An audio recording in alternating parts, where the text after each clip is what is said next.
comment très urgent et très bonne nouvelle. Malion, ah, est-ce que bi nouvelle duma me ngina sans rekono? Malion, bié vendredi 9 décembre 2022. Malion, bonne nouvelle folo et jumeni. Anga e kartinina ko bana peu Malien beki daga sino kartinina ko bana ha Malion. Kartinina ko bana peu ambe président Assimi Fo orola Malion. Anye carte biométrique kura min glan Allemagne de bena ndeme ko barake awa machine be Mali de kono ate Allemagne de ka vogo Malion ga fe meta glan Allemagne kana bla mala ina fo France kumba ke chumo te kala de a machine ba yere fi metla ka photo irola on dit bravo au président Assimi Malion anyo de fo ambe nyumaya amba fo dia katla ku encourager. Bonne nouvelle flana et jumé Malion aywa anye nouvelle do merci sande comme ministre et c'est ministre ka ko bantolate bon anya une nouvelle de la de mais c'est à vérifier Mali média bade yabla ko irisu ko ka ministre la bon Mali kono ha ko irisu ni américain ni français be discussion na pour que ministre be bon Mali kono to amina irisu ire be ga ndema barala ko sobe anye mun sebene ne kuma gante de abe Mali journaliste sababe ya bo ma kala ne kuma gante de voilà chini ngena ma ko politologue dafo donc c'est mais ndalemba la ni tien kaso bon tu vas ko do yelema bise ka do la communisme ka ni ko ese ministre tana bon Mali kono ni décembre kalo la ban wakati la u kanga nyongonye do ken New York ya no ese ministre ko bantona te Mali ko la Assimi ba to accélérer de ministre to be ka bon Mali kono na fa fo ite ministre la Malien anyo information duma ni sur sisa no président Assimi yere fona boraka kuma tuguni président Assimi ko faso de njugu be ka anga armée la gushi Assimi yere boraka discours ka dimidemba ako kanga to armée ko Assimi ambe armée ko awambe yere fona ko to Malien en permission jale do anga président yere boraka kuma vraiment nere Assimi hinani ne mena kwa tiens la parce que Mali joli man no gonde do Malien anga tebanga nanga bonne nouvelle yi en tout cas abina fo ministre ka ko bantola do de mais metla ka fembe la jelen kala ambe je kala je nyoko fe yana nga do la anga do nga nouvelle duma ba yere la no e Mali ko Mali kartini na ko ni abane pe Mali wa daga lafia carte d'identité courambe ka glan biométrique Malien la carte d'identité biométrique ne ala sonama Malien o de glan damina Mali kono bi a machine bebe anga ministre rebe ka kuma mena kuma kan kala aw ne ambe je kala je nyoko fe ka fo bela jeli na Malien anga transition indeme anga na décourager de voilà mais ce qui bi dati fanaka bi vendredi 9 décembre 2022 Malien anga ta konambeta ambisi anga ministre de l'administration territoriale a yere kuma kan fleur la amena yere kuma kan kala a kartina voilà kartina kurambe ka gla fleni voilà et kartina te cardante courant Mali cardante courant de fleur abina fo kartina be glan chugumna fana be glan tin todi awa sorogadi ni fembe a machine fleur allemand da machine di Mali ma a machine fleur Jean-Yves Le Drian dengete Mali ka cardante gla ibeka kuyanga cardante di Jean-Yves Le Drian ma Malien kumbe carte mini fembe nginante passeport soro sisan allemand de be kan de meka barake ibe do fana pané ka ko allemand en allemand te kala la de donc Malien français de be ka allemand show en contrôle la mais allemand kafsa doni donc Malien mena boka vidéo ira ira aula ambe je kala je nyoko fa anyo de fo bela jere na que Dieu bénisse le Mali Malien non ne ni son jarabi anga janga na mi nyoko fa. Nous assurons la souveraineté nationale totale sur la production de cette carte d'identité nationale. C'est-à-dire que les serveurs donnés se trouvent sur notre territoire et la carte, l'illustration vient d'être effectuée tout de suite par les opérateurs. La carte est produite au Mali par l'extérieur du Mali. C'est très important de le préciser. Et je voudrais ici, au nom de nos plus hautes autorités, remercier et féliciter également le partenaire allemand qui nous... Voilà. Que les partenaires allemands ko quarantaine be gla Mali korodi awate bo Mali dafede oro to men ko feka bala ana yoro nameta. Le deuxième intérêt à relever ici,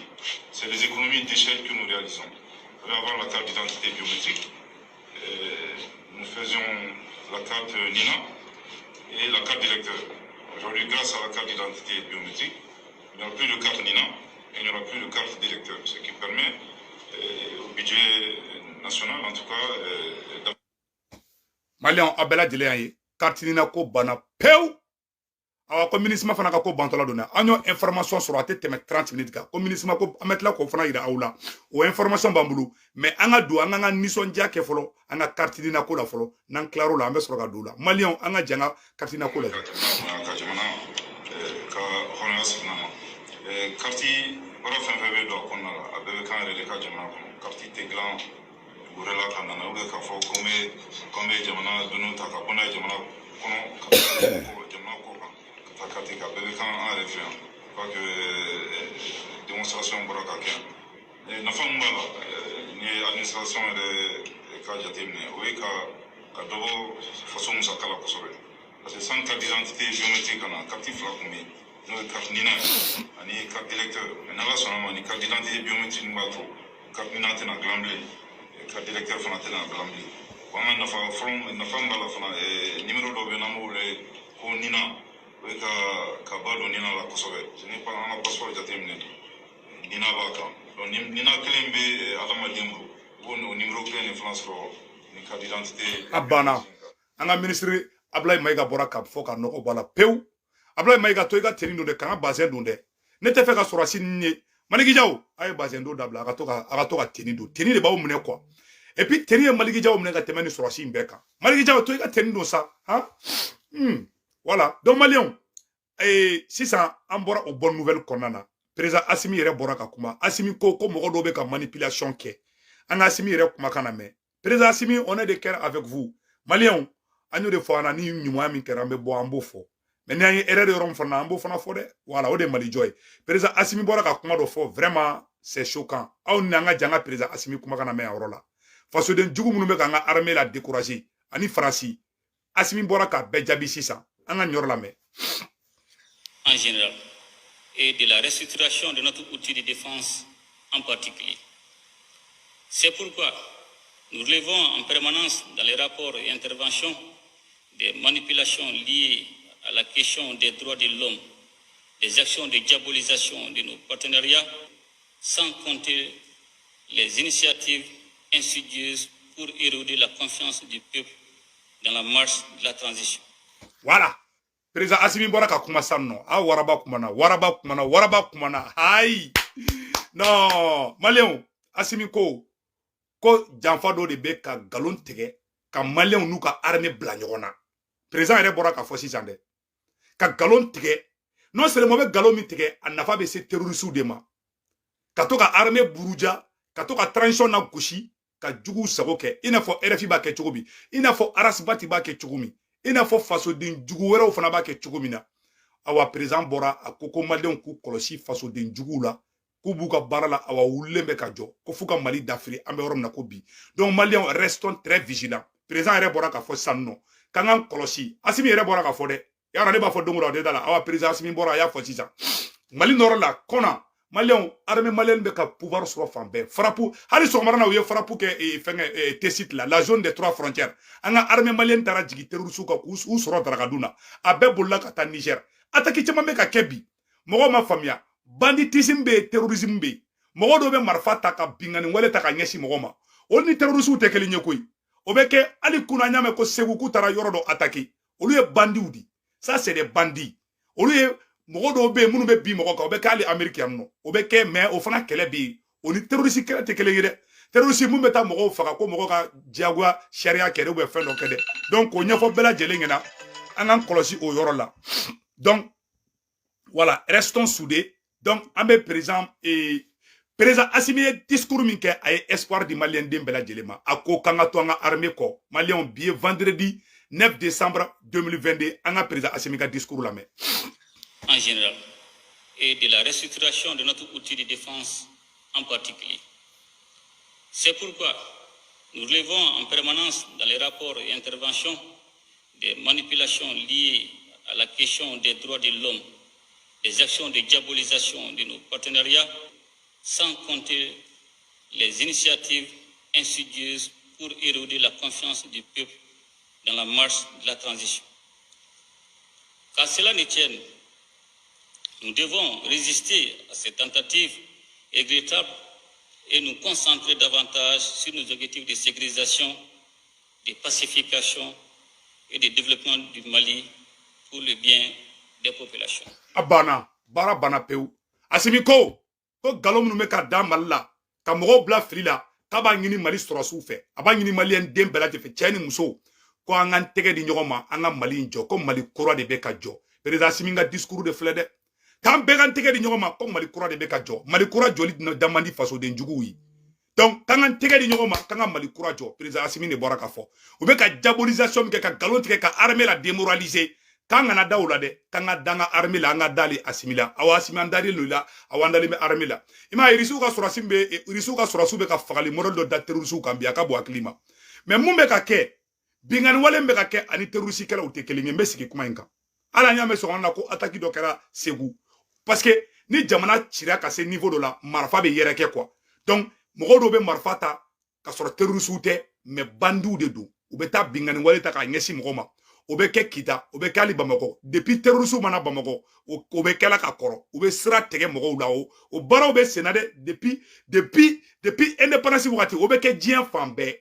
banditisme be zone kaso bo ban fale no zone ka soro terrorisme na Mali kono me fe Mali ko woro de famia a segu tungare koko ikoko terroriste kala banade utara banambade utara stratégie mogo la kitade munu be kata kita sira uniforme tege ulte bandu de donde ça c'est des criminels bandits ou profiter situation de fait ka marfa ol ni terroriste te kilingi fo Mali ko woro de famia donc Mali ambe bo ko woro il faut ka nogo bola pew gouvernement be ka bara mi ke bara intablo ka président Assimi i féliciter no awa malien den bela jele bi ko malien anyo nouvelle dumamba so et puis yela ko mu fana be mba fayena ko irisu ka surasu keleme ka fagali daw ka nord la ani centre la irisu ka surasu bu bongo shube bla ina fo terrorisme bu bongo shibla to amina irisu ka surasu bu bongo shube bla ki yala wagla ko ye kelengere terrorisme yere jatke ko jugu taro yere confusion kerele mu nyonche ala me amela kuma ron fesa be ka marfa chi nyona ushimada silable terrorisme yere mama da nyona blende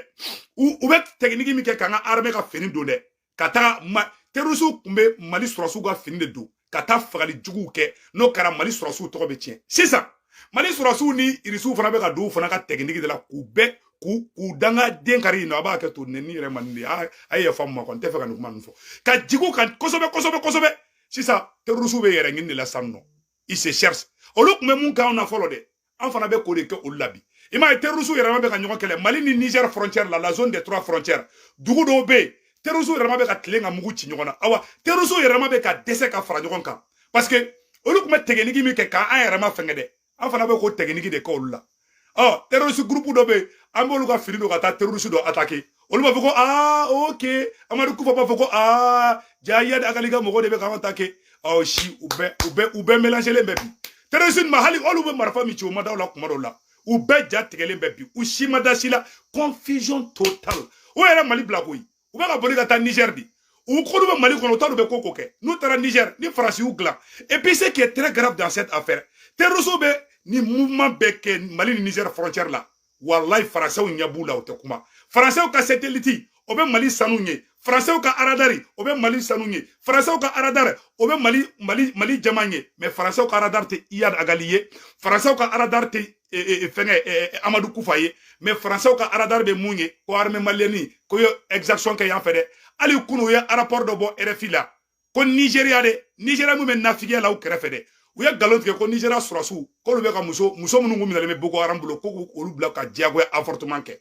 u ni Nigeria fana bɛ kɛlɛ la ma fina k'u ka teriya tɛ laban i ni donna cogo u bɛ essayer k'i détruire u tɛ mɔgɔ fɛ kafiru de don n'u y'i sɔrɔ hali teriya la bilahi u b'i gɛn ka bɔ fanga la c'est à dire u ni yɛrɛ de man ɲi u kɛra de man ɲi quoi Faransi kɛra yɛrɛ de man ɲi i ni Faransi jɛra cogo bilahi don dɔ la a bɛ kɔkan kalini k'i la awa u ka jɛ tɛ laban Alassane Ouattara yakili to i yɛrɛ la dɛ donc k'o ɲɛfɔ maliyɛn den bɛɛ lajɛlen ɲɛna sisan an bɛna don nouvelle dumanba dɔ de kɔnɔ sisan nɔ maliyɛnw amena nouvelle dumanba de fana malien anye nouvelle soro ko ministre est-ce que nte ministre ka ko bantola yi mais alaka ani sahaba be ne kuma kante mena yira aula anye information soro bi vendredi 9 décembre 2022 anye information tellement soro est-ce que ko nte ministre ka ko banto Mali kono information fleni tiere photo flé voilà tiere photo fleni ministre nyamogo do letara ay tourner doke ni chei voilà ministre nyamogo kay tourner ke ntarona aklibala français ka chedo kumbe ko Jean-Pierre Lacroix a kuntara Assimi nous voir il me semble que kuni irisu ka nyogo ngi Nations Unies na no ko ministre nyamogo baw uni irisu ka ambassadeur ka nyogo ngi Nations Unies konana no donc il me semble que irisu debe ka o pousser au ministre ko ngire dabla chien kli ala ka to nga ke ministre talin ma confirmer de bekeli mais fana sebeni de abe journal munu ngona ba journal to ko fana abamako.com au journal boranayi o ko fetuguni anye journal do fana tuguni ko Youssouf Tata Diarra Anye journal wele fana tuguni ko maliplacemedia.com. Olu journaliste chaman pas de bornaï. Donc Al-Kassim, voilà, a fait fleur là. Côte de New York à Moscou, dans les huis clos des négociations sur l'avenir de l'aménagement. L'aménagement présente son mandat et ses stratégies aux autorités de la transition. Alors que l'aménagement est confronté à une série de retraits de contingents, son patron El-Gassim Wan a bouclé une tournée internationale où il a évoqué l'avenir de la mission onusienne en active au Mali depuis 2013. Il va rendre un rapport mi-décembre évoqué pour la première fois la perspective d'un retrait total. La perspective d'un retrait total. Ministre Nyamogba El-Kassim, Sénégalais de dos, à photo flâné, a tourné de quai, parce que Assimi nous est technique de quai ministre là. Faut bela jelera voilà ine ministre Nyamogba e Mali kono ko El-Kassim flene ine ministre Nyamogba e Mali kono atoko de ko El-Kassim sénégalais de dou ay tourner ke Mali kono kana New York ya donc il me semble que abena ka tourner boucler ça non allez le flene ko El-Kassim one a flene sénégalais de dou ine ministre patron ba e Mali kono donc à ko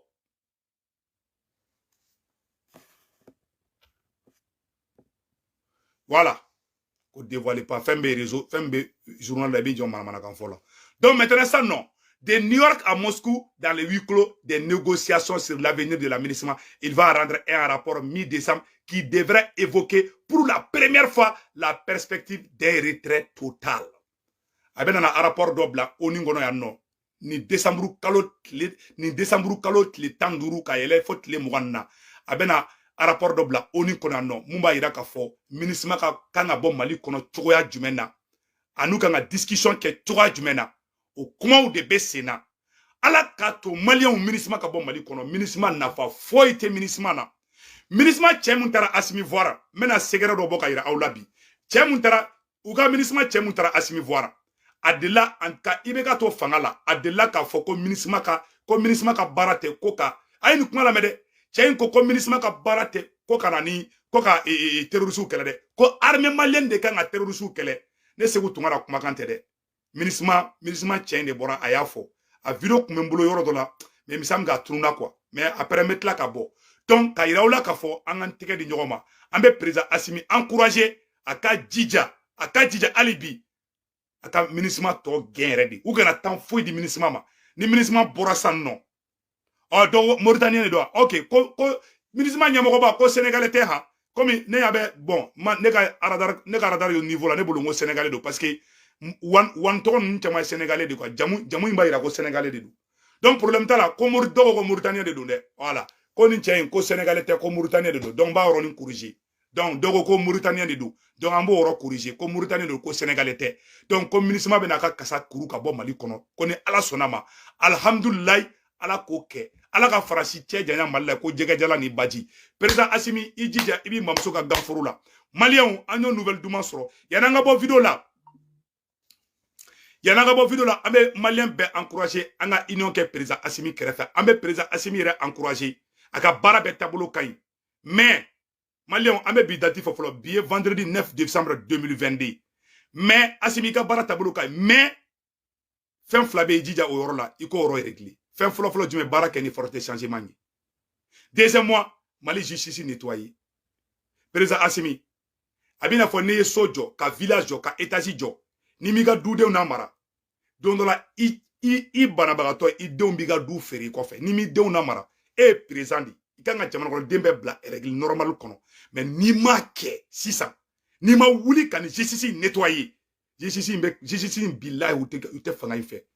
wallahi justice bɛɛ tɛ dɛ Mali ni Mali procureur kɛmɛ jɔ i bɛ taa sɔrɔ 80 ka ɲi a tɛ tɛmɛ mɔgɔ 10 kan mɔgɔ 5 o de bɛ ka Mali bɛ ɲagami mɔgɔ bɛ ka kole ko justice ka ɲi dɛ mɔgɔ dɔw de bɛ justice kɔnɔ u bɛ agenda caché de b'u bolo u t'ali mɔgɔ 10 bɔ peut-être mɔgɔ 5 mɔgɔ 6 aw bɔ mɔgɔ senkɔrɔ aw bɛ tɛ se k'o kɛ yan et n'o tɔgɔ filɛ kaso la cɛkɔrɔba filɛ kaso la ka bɔ a den kɔrɔ président Assimi i ŋaniŋɛ ɲɛna cogo cogo